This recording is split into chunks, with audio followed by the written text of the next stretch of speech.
He's Derek. Don't you think that life should be gay and gay and gay and gay and gay and gay and gay? She's Romaine. DerekandRomaine.com. So fucking convenient. It's on demand. It's right there when you need it, when you want it. There it is. This is Derek and Romaine. 2.0, bitches. Hello, Derek. Well, hello, Romaine Patterson. How are you doing today? Fantastic. Me So too. glad to be back with you for another exciting episode of our show. Ooh, it's going to be a good one. I agree. We have a great guest coming up. Charles Cantrell, the I can't remember what their thing is, partner. Let's call it co-captain. I like that. That's a good title. Co-captain. Of Gay Days in Orlando is going to be with us. People may have seen online that Gay Days paused and people started freaking out. Anyway, It is back. It is happening this year for the 35th anniversary. We're going to hear all about it in a few minutes. He does also have a discount booking code for people who want to go to Gay Days in Orlando this year. You can, use our tired old DNR and get yourself a discount there. So, but he'll tell you all about all the upcoming events and everything they have in just a few minutes here on the show. But, since we're obviously on the road again, as always. Do we ever stay home? I'm starting to think we don't. I mean, I feel like we're traveling more and more and more. And frankly, we've got even more travel this year because we've got some Pride events coming up. We got a lot going on. Yeah. We really did want to actually try to squeeze in going to Gay Days. But it was up in the air for a long time. So we're like, we gotta finalize our plans. We gotta plan very far in advance. So Gay Days is not one of the places that we are personally going this year, although we want to encourage everyone to go and support the gays. But we got Pride events this summer. We got cruises up the wazoo. Mm-hmm. Plus, we have our live daily radio show we got to deal with. Girl, we got a lot of. We sure do. Got a lot of irons in the fire and plates spinning and other metaphors. Yeah, so many metaphors. Yeah, we sure do. We do. But you know what? It's all good. It just means we're having fun, right? Yes.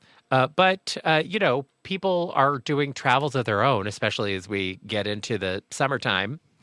And, there are lots of exciting destinations for people to check out and explore. And I realized recently that in New York City, one of our hottest places to visit when people come to visit the city just turned 20 this year, Romaine. In New York City, one of the hottest places to visit. Yes. I mean, I feel like you're going to say the High Line, but I feel like that it couldn't possibly be that old. It is the High Line. Wow. 20 years. I know. And I feel like they keep expanding it and making it better and better every year. But wow, I did not think it was that old. I would have said maybe 10. No.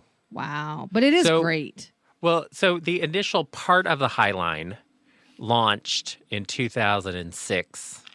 And it has expanded since then. It is now 22 blocks long, I think. Yeah, it's beautiful. But so for people who don't know, in New York City, in the meatpacking district, for those of you who watch Sex and the City, remember that's where Samantha got her place when she moved downtown. Remember, she was sleeping with the doorman of her building or whatever. Somebody got robbed. And they're like, you're a whore. You have visitors day and night here. So she moved downtown. Anyway, so she moved to the meatpacking district, which literally had been the place where they would, they had slaughterhouses and they would pack meat and then send meat all over the city and out of the city, all over. Yeah. And so it was an industrial part of New York City. And originally, they would have, they had trains that were at street level on 10th Avenue in New York.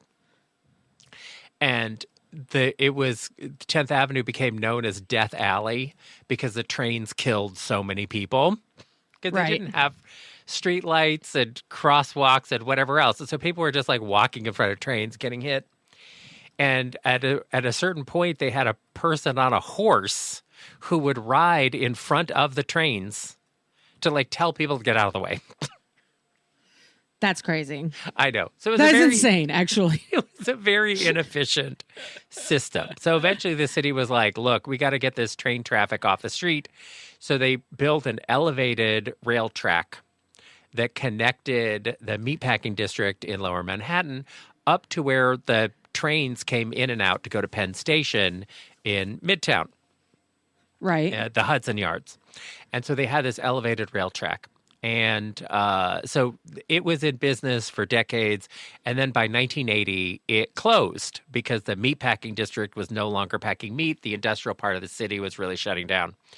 And so they just had this elevated rail track that was abandoned for like 20 years.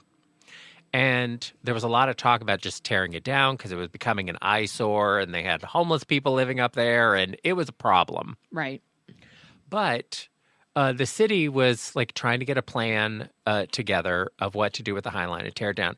And there were two guys who individually wanted to save it and turn it into something. And so there was a city planning meeting, and the two of them were both there, and they didn't know each other.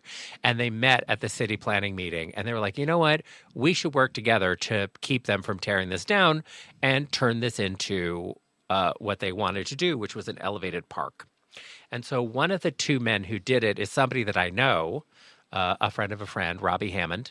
Okay. And I met Robbie when I first moved to New York in 2001. So this was his, a little side passion project. He's an artist.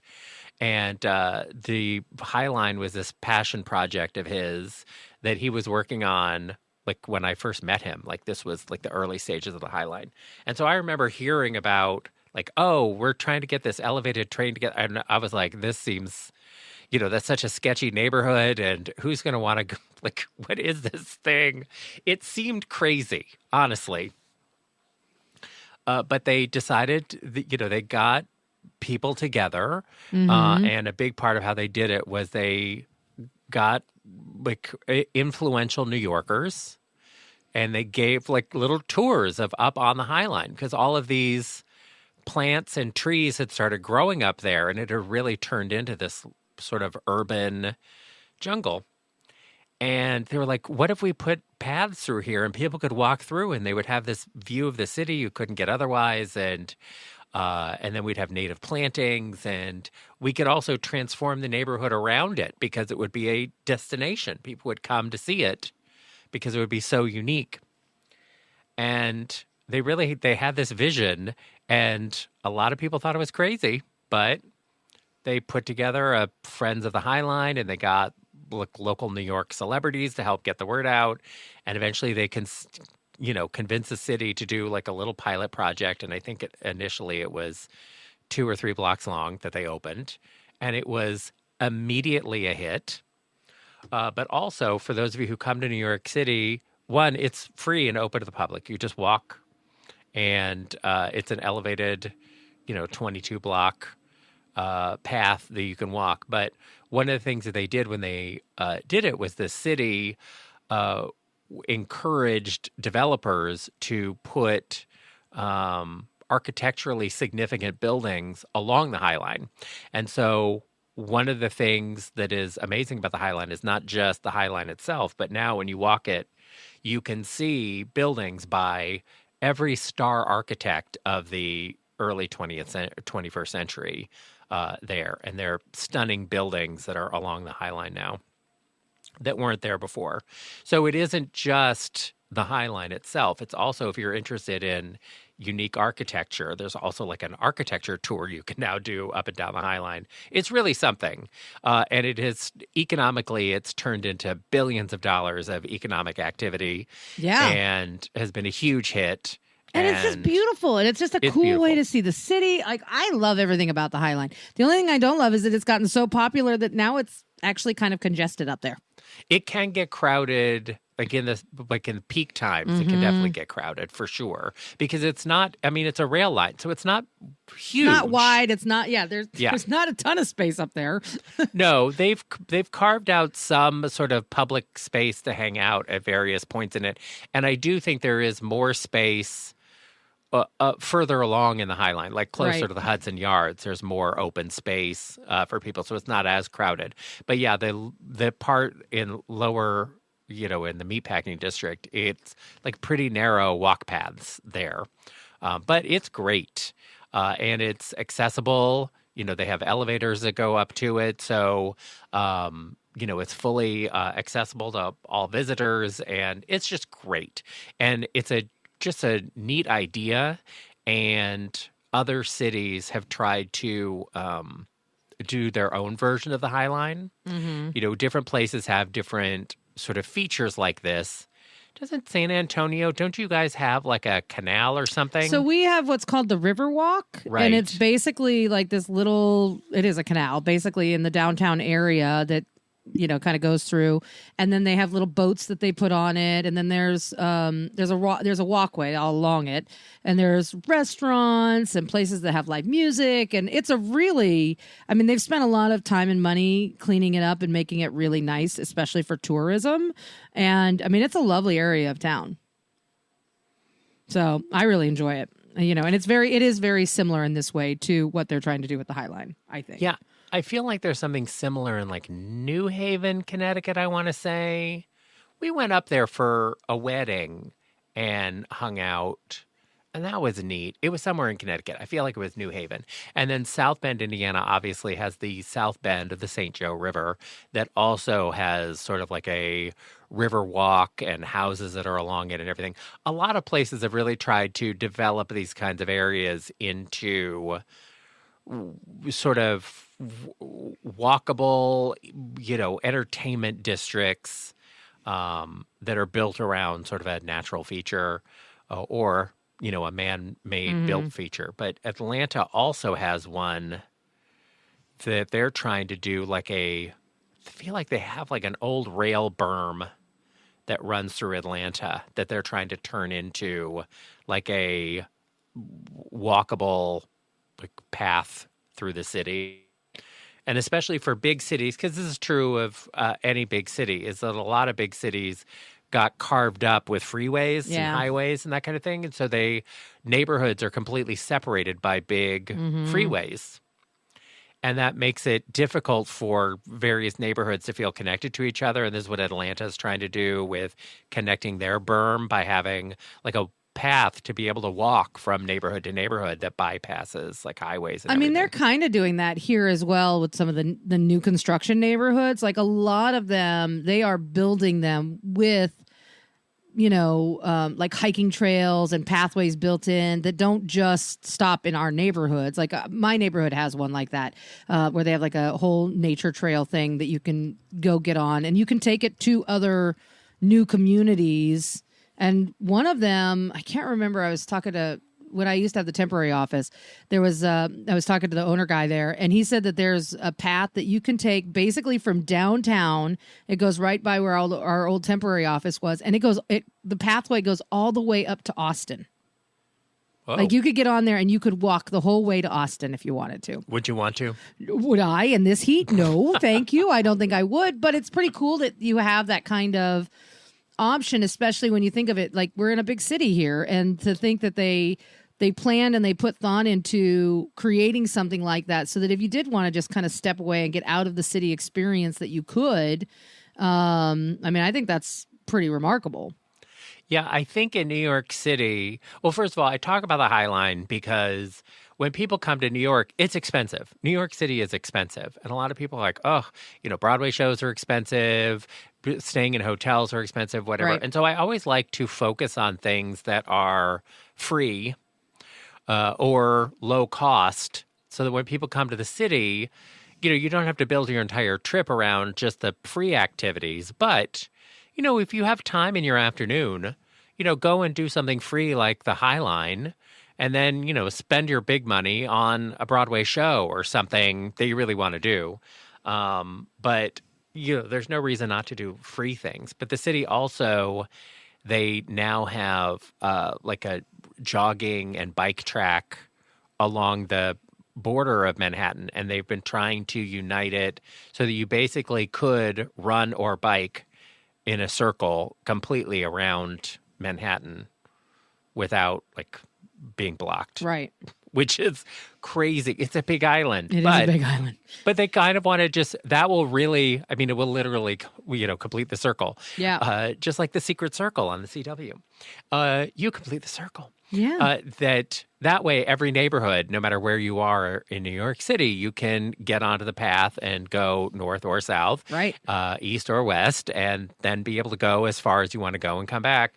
They're also trying to connect it, further north out of the city and make sort of a bike path that you could take if you wanted to go biking out of the city and go up north and just keep going. Right. Broadway, the famous thoroughfare in New York City, I think it goes all the way to Albany.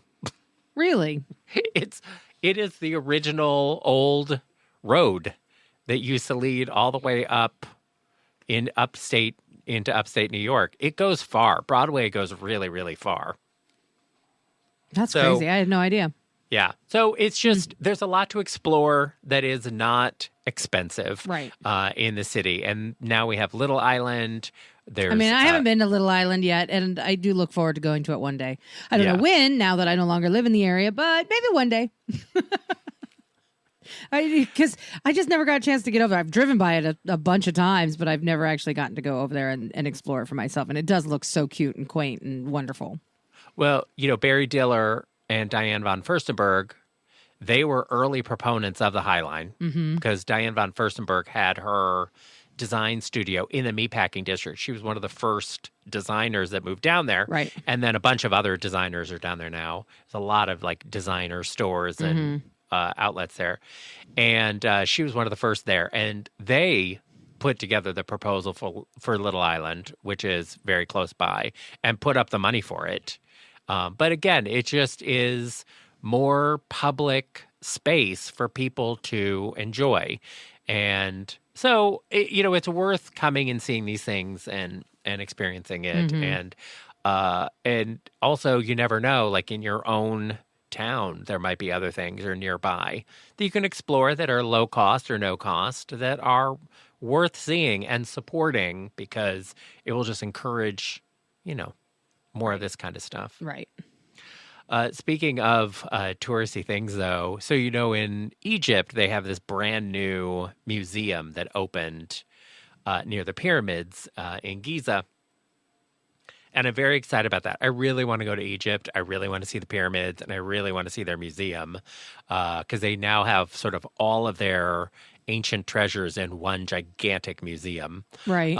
Which is very exciting, and it's beautiful and state-of-the-art, and it has gorgeous views of the pyramids.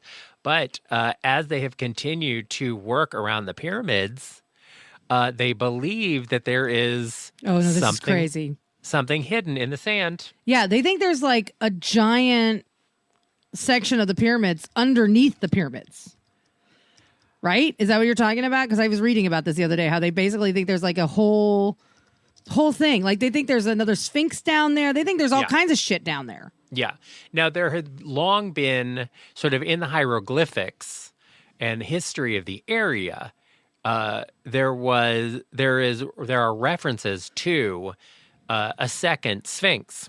Right. And it is also possible. I mean, these are big, heavy structures, and the sand, like over time, because these have been there for thousands of years, the sand can swallow them up. Like it can happen depending on where you build it. Like all other parts of the things that we build, are sinking. The Leaning Tower of Pisa is leaning because the ground it's on, it's too soft to support it. And so these things can happen. But yes, they believe that it is entirely possible that there is a second Sphinx, like hidden in the sand. I mean, that would be pretty cool, but are they going to dig it up? Or should they just try. Oh, I think they should just leave it. Well, the thing about the Sphinx is that the Sphinx that we see is missing pieces of it because it's been weathered by time. Right.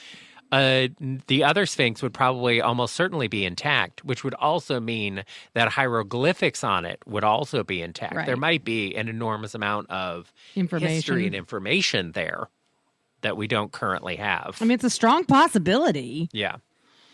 I don't know. I just feel like they're going to just keep digging and keep digging and keep digging. I mean, as it is, where the pyramids are, like that little section where the pyramids are in the middle of the desert there, right? Yeah. It's surrounded by all this crazy city. Like if you ever expand the view out and you look at where the city ends and where the pyramids begin, like there's not that much area there to be digging around in. It's not that big. Yeah. I don't know. I don't know. I feel like maybe leave it be. How about let the pharaoh rest in peace? Maybe Well, we don't need to know everything. There's not necessarily a pharaoh in the Sphinx. We don't know what's in there. I don't know. What But do you then there's think the is part gonna of me happen? that's Is like, gonna release a mummy's curse I and kill don't us know. all? This is the thing. There's the part of me that's like, oh, we should just leave the history be and stop messing with it. But then there's the other part of me that's like the national treasure. Like, what kind of treasure could it hold? Ooh, let's find out. Like, there's that part of me too. So I'm like, I don't know. I don't know what I want to do. I'm torn. On the one hand, I want to just let it be.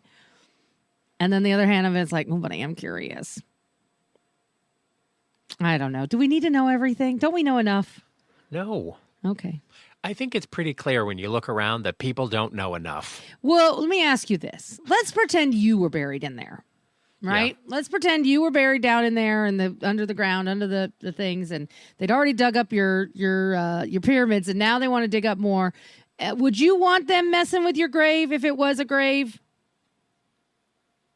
I don't care. Okay. First of all, I'm planning to be buried in a historic cemetery.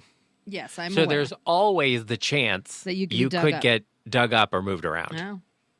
Also, I mean, they move cemeteries. Sometimes the land is gets true. so valuable, it's like, we got to get rid of these old bones. I don't think, like, where I want to be buried, I want to be buried at the Bohemian National Cemetery in Chicago. It's a famous cemetery from the 1870s. And so it's unlikely to ever be dug up and moved. I mean, I think it's one of the oldest cemeteries in Chicago. Sure. And so it's probably never going to go. Now, it's directly across the street from a fantastic mini mall with a supermarket in it, whatever. It's in a residential neighborhood. I am sure all the time they're like, oh, we should develop this into something. Put a subway train through here or something. But I think it will be there. I think it'll be there forever, or as long as there continue to be cemeteries. But you know what? Sometimes bitches get dug up. It's true. And, we've gone through this with like Civil War battle sites and American Revolution battle sites. At a certain point, you can't just leave an open field there just because somebody fought a war in it once. Well, Maybe we should yeah. let that field go and turn it into condos. I mean, maybe. I don't know. I mean, I don't think all of them should be. I'm just saying, how many historic battlefields do we need? I don't know that we need any. Well, there are some very famous, crucial battles in the Civil War, the American Revolution. It's worth having some kind of historical marker for it so that people can visit it and visually see what our history is. Right. They still have like the place where the very first battle of the Civil War took place, where people like brought picnic lunches to watch. Like, you can go and sit on the hill where people sat with their picnic lunches and watch the first battle of the Civil War. That's kind of exciting. I mean, it definitely gives you a perspective of like how seriously or not seriously people took that at the time. Sure. I mean, I can't imagine now we're like, oh, we're having a war. Let's go have lunch.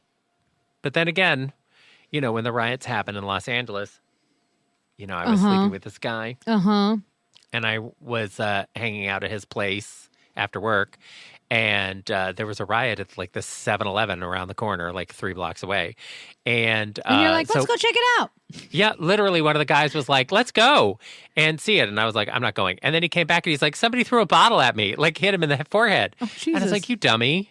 Like, this is not a spectator sport. Like, what did you think was going to happen when you Right. went down there?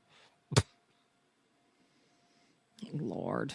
Now all bottles are in plastic, so you can go and watch these battles, and you're probably not going to get hurt. I get hit with a glass bottle. Yeah, that Right in the doesn't sound. noggin. That does not sound pleasant. Well, honestly, it could have jarred some brains loose for him because Oh, he was not Jesus. bright. Well, It happens, I guess. Not It everyone does. is bright. And some people wander into dangerous situations like dum-dums. Yes. But for Egypt, they, tourism is huge for them. Right. So the pyramids is, is a big deal. So if they can make even more money by finding something else, they should do it. You're right. Yeah. They Dig also, it up, bitches. They're also trying to reclaim their history Right. and encourage museums around the world to give them their antiquities back. Oh, you mean places like the Vatican who just stole their shit? Sorry, I'm bitter about how much shit the Vatican stole. I mean, the Vatican, the thing about the Vatican is they should really either return a lot of this stuff or make it available to the public. Because they are sitting on a lot. Oh my God. And what I found surprising when we went to the Vatican was how much Egyptian stuff they had. Because that in particular really stood out like a sore thumb. Like, why do they have all of this Egyptian stuff? Why have they collected all these antiquities that clearly belong in Egypt? And they know it, and they could give it back, but they're not gonna. Not when they can charge money to have people come and walk through their museums instead. It always comes down to money.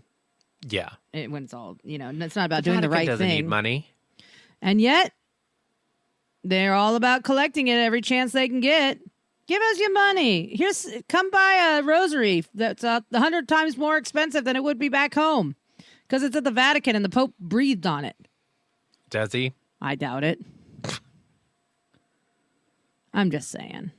The Vatican, it's a scam. It's a money-making scam. It's got to be hard because it is both a revered holy place and A scam. major tourist destination. Yes. And so they are trying to strike some kind of dignified balance. And yet they fail. Do you think so? I do. I was excited to go to the Vatican the first time we went. And I was excited to see all the things. And when I got there, what I left with was a feeling of regret. Souvenirs? No, I regretted going. And part of the reason why I regretted going is not because I didn't want to see all the things, because I did, but I was so struck by the theft. And that's what it feels like to me. And I get that my opinion is probably, whatever it is.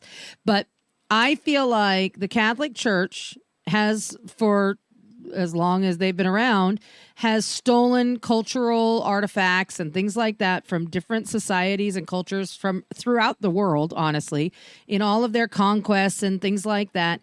They have just stolen these things. And granted, some people could say, well, they preserved these things that otherwise might have been lost to war and blah, blah, blah, blah, blah. And there is some truth to that. But we are now in a place where those things could be returned and should be returned, but they are not going to return them because they are making so much money off of these objects, off of these things. And it was gratuitous how much they had. Like there were so many antiquities. You couldn't even, when you were walking through the Vatican, you couldn't even really take your time and take it all in because there was too much to see. And, they kind of rushed you through that place.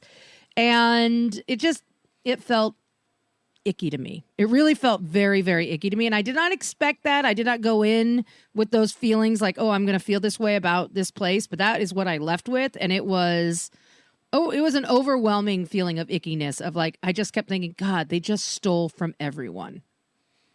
That's what it felt like to me. Yeah, I don't know what you think colonialism is and was, but yeah, it was stealing things from other people. Yeah, And sometimes it was, stealing, plants that could be replanted and turned into a local cuisine because Italy did a lot of that. Yep. And then sometimes it was just straight up like, oh, this statue's pretty. Let's take it home with us. So there's a lot of that. Whatever you do, Romaine, don't go to the British Museum. No. Wait, you haven't been to London yet, No, have I you? haven't. No. Well, if you thought that the Vatican is full of thieves, definitely don't go to the British Museum because literally nothing in there is from England. I believe that. All the antiquities of other people around the world. I mean, that makes a lot of sense. It makes a lot of sense. And when you think about it, like when you watch, like I think about like when I watch shows like Vikings, right? I love the show Vikings. And there's a whole section about like the Saxtons and the Catholics and and all this shit, right? And basically how they go in and they take over entire parts of the world, and then they take all the money and they take all the silver and they take all the gold and then they give it to the church and or to the king or whoever. Like, I get that that's how it all worked in history times, right? I get it.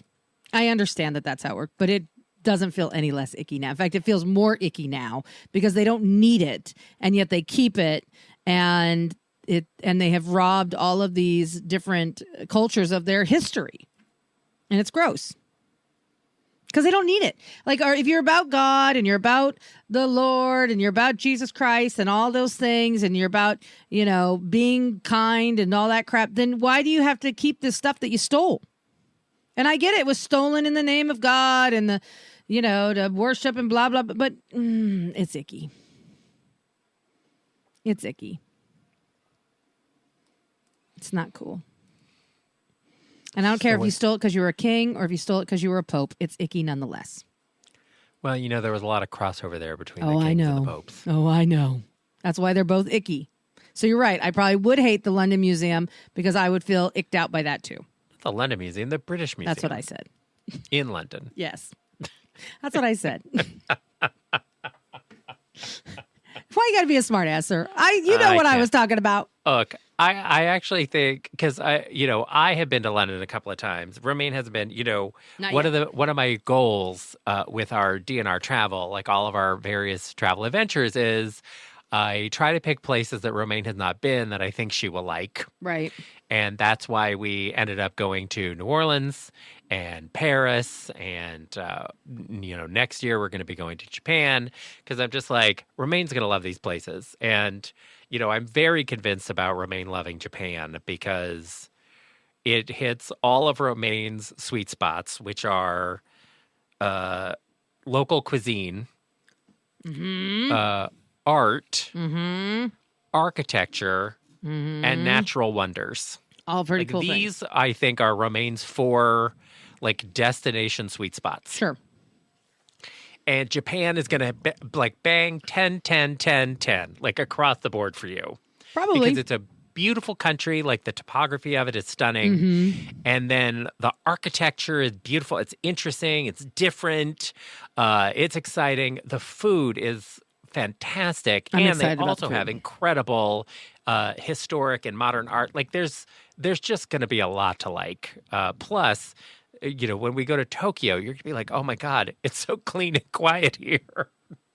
How do they have so many millions of people here and it's so clean and quiet?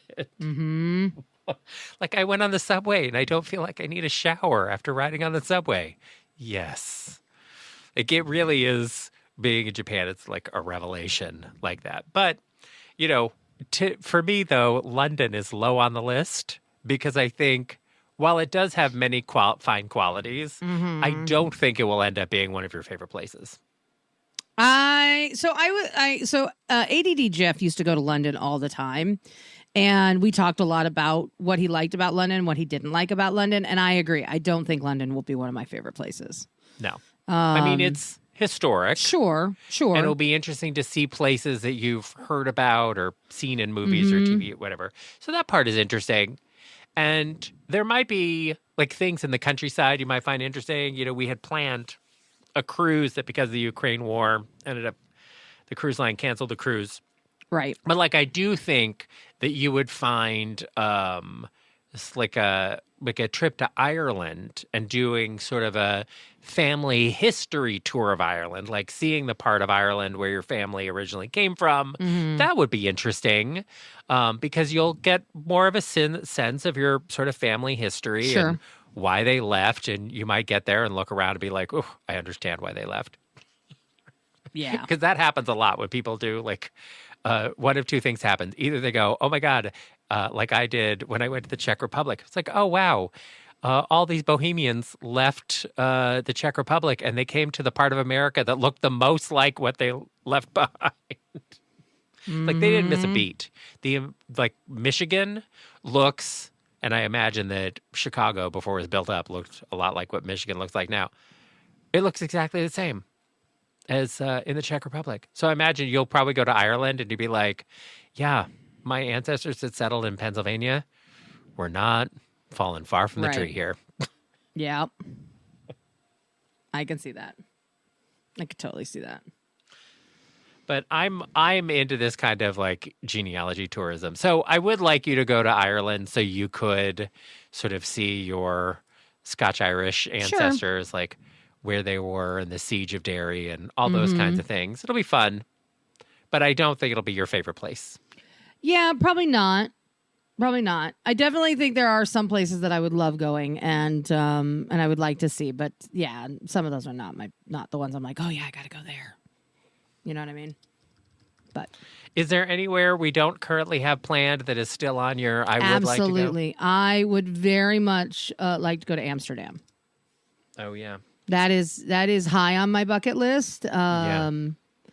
I know we had planned on going there at one point, and then it got changed. But I definitely want to go to Amsterdam. I feel like that is from a sex point of view. I guess the way that they look at sex and sexuality, I think, is very in line with the way I view it. So I would be curious to see what it would be like in a place like that.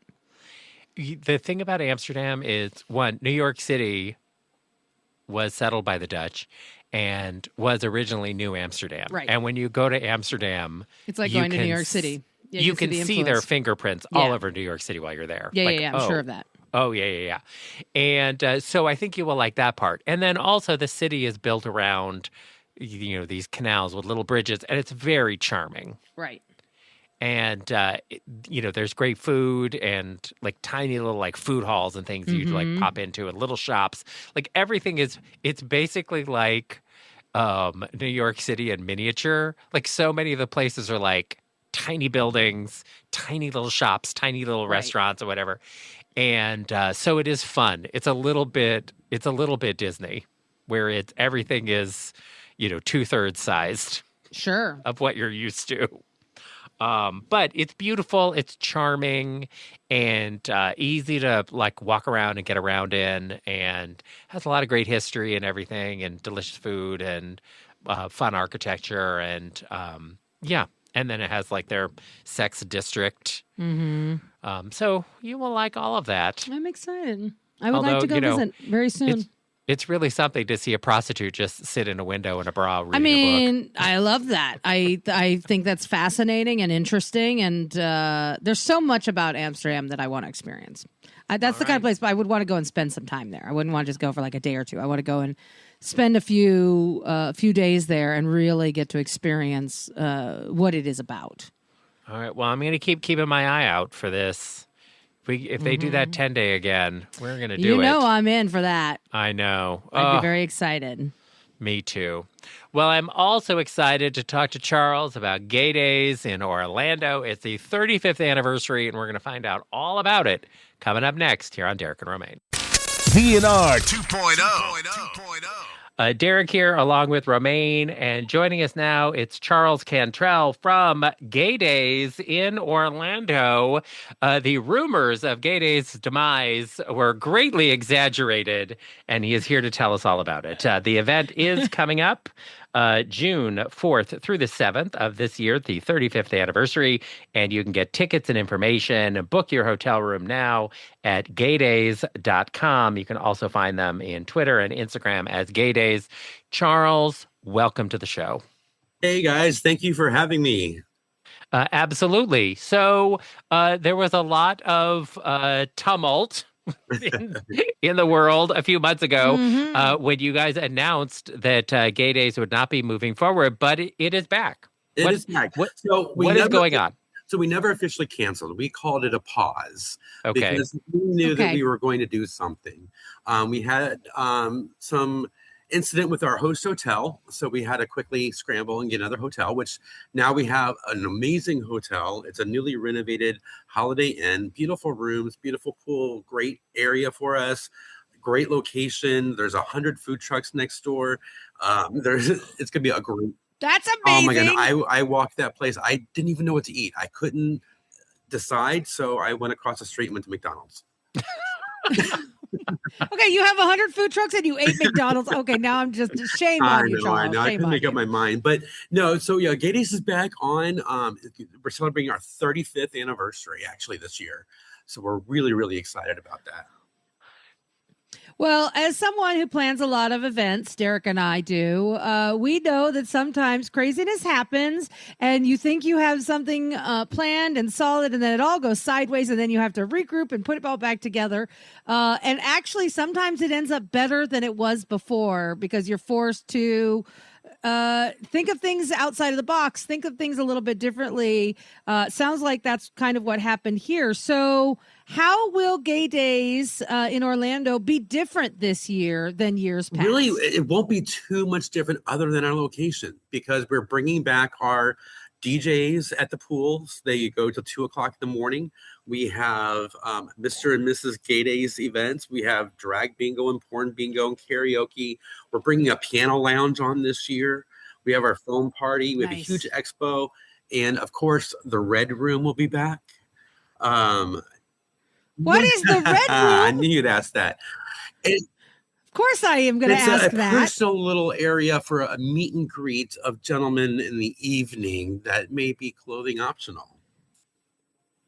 Oh, okay. So that sounds like my kind of space if I was And a yeah, gay there'll dude. be some activities and some furniture to try out. Oh, Yes, sex furniture? Yes, there'll be several. Romaine furniture, Nice. like sofa sectionals, some Barca loungers, recliners, I mean, ottomans. listen, as the Dildo Whisperer, I might have done an entire episode of my podcast on sex furniture, so I know exactly what kind of furniture we're talking Yeah, about. it's here. gonna be a great time. That is for sure. I'm jealous. I want to go try some sex furniture, but I'm not Oh, a gay dude. You're an honorary. Come on and join us. I mean, it is true. I probably could go in and peg a couple of gay Enchanting. dudes in the ass, and they'd love it. Right? Okay, that's No, not no, what no, Gay no. Days Orlando is about. Okay, so let me course correct. Let's get back to the Which magic and actually, the Gay Days happiness. has a great Okay, got history. You know, like I said, we've been around 35 years. Started in 1991, pre-AOL. Can you believe that? Wow. Wow. That's before Yes. you, Derek. Right? So there was a couple guys chatting on the bulletin boards. That's how we chatted back then, right? And they said, "Hey, let's go to the Magic Kingdom the Yep. first Saturday of June. Wear red shirts so we can identify each other." So it started out with just a handful of people, and that just grew and grew and grew over the years till, like, at our peak, pre-COVID, of course, you know, we had over 150,000 people come to Orlando just for this event, and we still have quite a Wow. bit. There's still over 40 events that happen in Orlando across the city during that week. So we still have a Mhm. great attendance coming to these events every year. And everyone's still wearing red shirts, and everyone's still going to the park, and everyone's still we have doing a their great their turnout thing. at the parks over the weekend. Of course, it's not just Magic Kingdom anymore, so we have to spread that out. So we have a full schedule on our website about that. Right. But a lot of people just come and just stay at the hotel and never leave. I know it's kind of like a cruise ship. Yeah. Well, I mean, hello. There's DJs at the pool until 2 a.m. There's a red room. There's all these. There's bingo. There's porn bingo. There's drag bingo. There's all these things at the hotel, I'm assuming. And so why would you leave Yeah, exactly. when you do And all of hang out those with some of things your right there at the favorite friends. I mean, hotel? Shishi LaRue will be with us this year. Love Shishi, yes. And we're Love doing a community Shishi. art project in remembrance of the 10th anniversary of Pulse this year. So we are encouraging people to bring little trinkets, interesting. little Okay. rainbow or red trinkets. We're going to put it together as an art project, and that's going to be revealed on Sunday during our closing party. Oh, Yeah, that's because very we are cool. about the I love community. You know, that. this entire event started with the community. It's Right. focused for the community, and we take all the information from the community and bring it back into the event, because that's truly what it is. It's for the community, by the community. So with something like Gay Days Orlando, how much of the people, how many of the people, I suppose, are people who come in from out of town specifically for the Oh, weekend that's a and great for the question. event We have versus a locals? good variety of people that definitely fly in from all over the country and actually all the world. Although this year our overseas guests are taking a break, but it's a good 50-50 amount, you know, especially the locals. They get the benefit of being able to bounce around a little bit easier to different parties. But it's a great time. It's almost like a family reunion every year. You meet new people, and then you come back next year, and they're here to join you again. So it grows so much every year. Well, and I was going to say, Orlando itself now- has go ahead. also grown enormously in the 35 years since the event started. The gay community is larger, but also the entertainment options in Orlando have also exploded too, far beyond the Magic Kingdom. Oh, that is for sure. So many people here, and Central Florida is so open and accepting of us. I know there's a lot of people thinking Florida is not the best place to be, but Central Florida is so opening. They love this weekend. They look forward to it.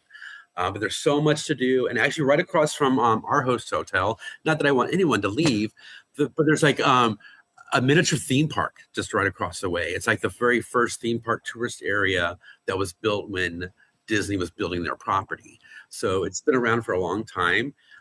So there's a slingshot and go-karts and everything within walking distance of our hotel. So if you don't want to stay at the hotel, you can walk around a little bit and check out the sites and still not have to leave the property. So Charles, I know that Disney has had a kind of standoffish and slowly starting to turn to love relationship with Gay Days in terms of their recognition of it, their, let's say, acceptance of it. And now I'm going to say sometimes they flat out market it in their own way to make money. So where are we at right now with Disney and as a former and cast Gay member, Days and the relationship I can there? tell you that Disney does not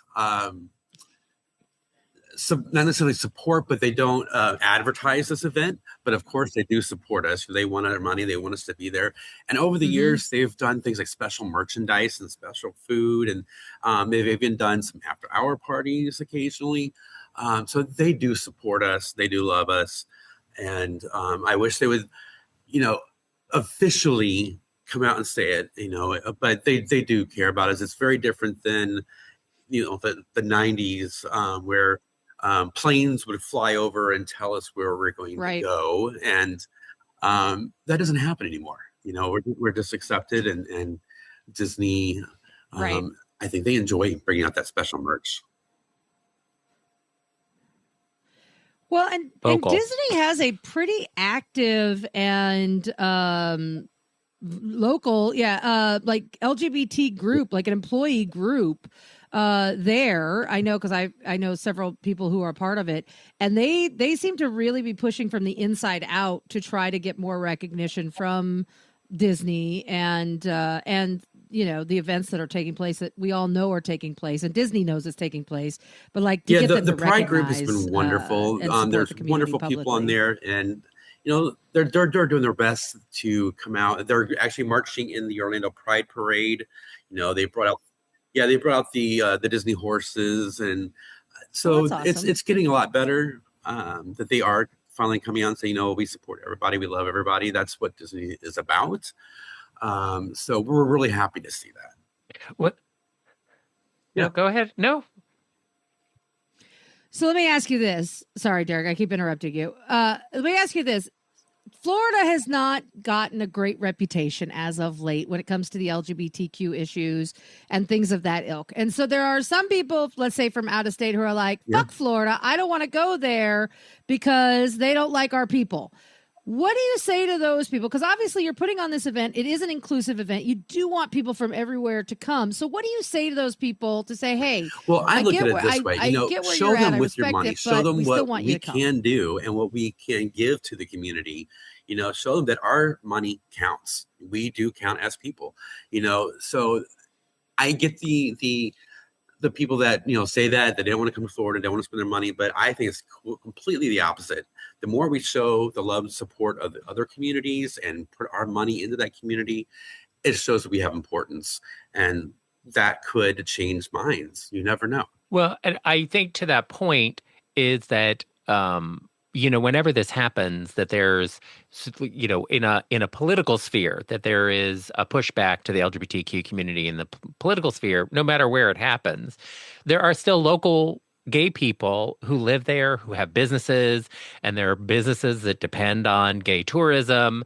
And, they're obviously not in favor of whatever is happening sort of outside of their control. And so while I I agree that, I understand why people get upset and want to, their blanket position is, well, we just won't go there anymore.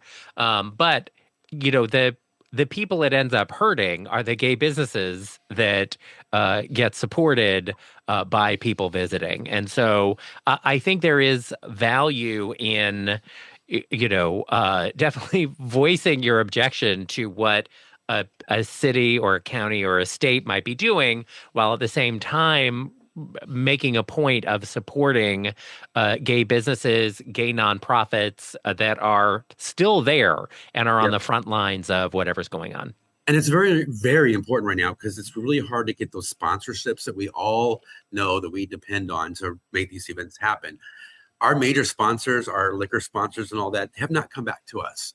So that does hurt us. But like I said, we're still going to make this event happen. That money definitely being spent in your community helps. And it's going to be a great event this year. It really will be. All right, now. Yeah. Yeah, I have no doubt. I mean, hello, it's Gay Days, it's Orlando, it's the happiest place on earth. What more the Red could Room you is the happiest place on earth, want? apparently. There's a red. I'm going to come back to the Red Room. There's a Red Room with special furniture. Well, you'll love that. So we have I kind of want to know what this porn bingo is all about. Porn bingo. And Shishi LaRue will be pulling those balls probably this year. And so especially when 069 is drawn, all the adult film stars will be out there without much of anything, or if they have anything on, meet and greeting with our audience and, having a good time with them. Yeah. Of course. Yes, that one is always sold out. So definitely buy your tickets early for that if you're coming, especially if you're local.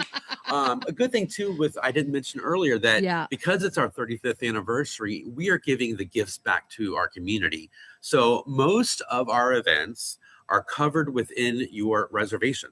Normally it's all of a la carte, but this year we've put in almost all the events in part of your reservation, so that you don't have to pay anything extra. You just show up and have fun. Now, do you have a favorite event every year at Gay Days? Oh, goodness. Well, I have been a part of the Gay Days team for probably, 15, 16 years. Started out as a volunteer as an Orlando sister, and now I'm running this thing. Wow. But I think one of my favorites is watching how the events grow over the years. I was on the opening team of Miss Gay Days and the Mr. Gay Days leather competition, and to see how that just brings the community together, how much it grows each year. It's like a baby, getting older, and you just watch it grow and you're so proud of it. And it's probably one of my favorites is watching the Mr. and Mrs. happen. All right. Now, did you ever yourself enter into any of these contests as you were coming up through Gay Days? That's pretty cool. No, I didn't. I just did a lot of production work, did AV and worked with entertainment mostly. And a lot of hours, a lot of walking. Usually we average 8 to 10 miles a day just walking property. So there's a lot of work going into it.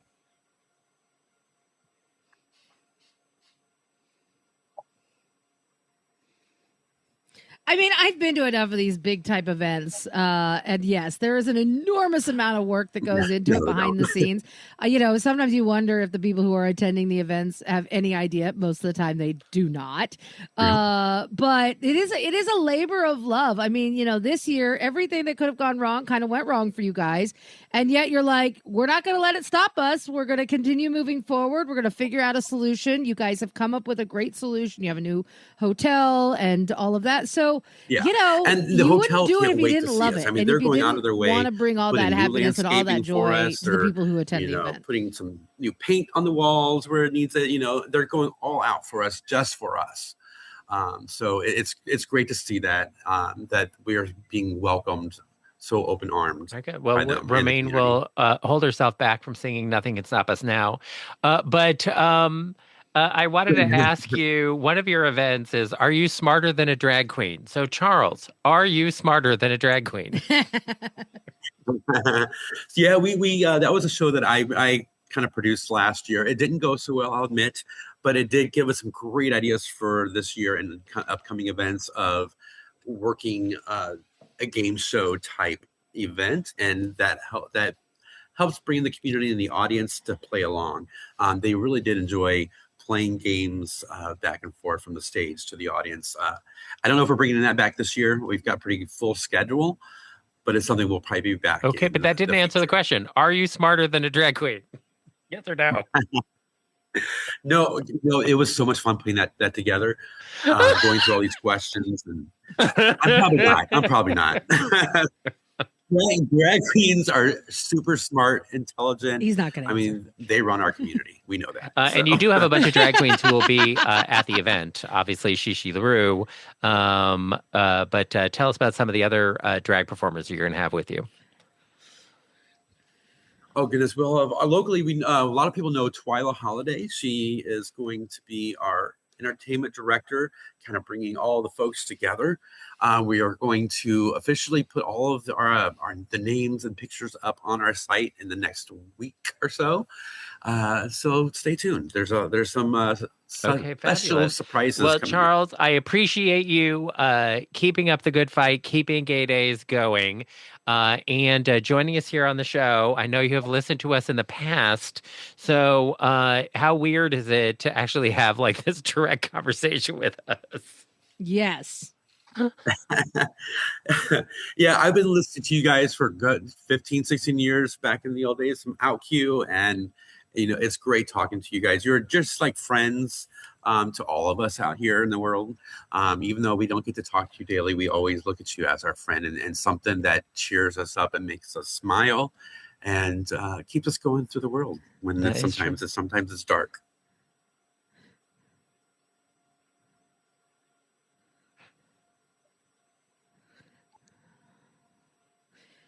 Yes, and we all need a little more joy and happiness. So I'm glad to see the Gay Days is here this year. Thank you guys so much. I appreciate you and all that you do Orlando, for the community. And I hope that you are bringing all that joy and happiness to if all you the are people going to who book a attend. room, I set up a special code for all the listeners.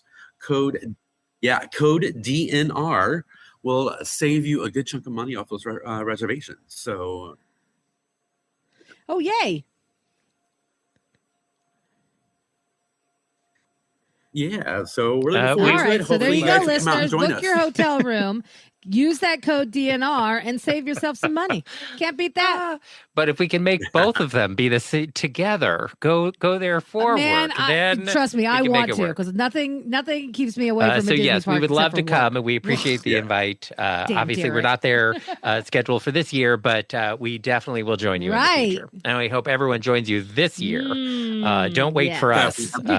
Go and visit Gay Days this year for their 35th anniversary. Charles, thanks so much for being with us. Yes. Absolutely. Thank Remember, you for you having can me, guys. get your hotel reservations and your tickets at gaydays.com. And of course, follow them in social media as well. That helps too. Gay Days on Instagram and on Twitter X. And remember, if you're booking at gaydays.com, use the discount code DNR to save on your trip. Because everybody loves to save a little money, especially here on Derek and Romaine. Thanks for being with us, Charles. Well, there you have it. The end of another perfect episode of Derek and Romaine. And if you want more great fun, go to dnrstudios.com and subscribe to get our show every day. And don't forget, for DNR Plus subscribers, you can use the DNR Cast app for iPhone, available now in the App Store.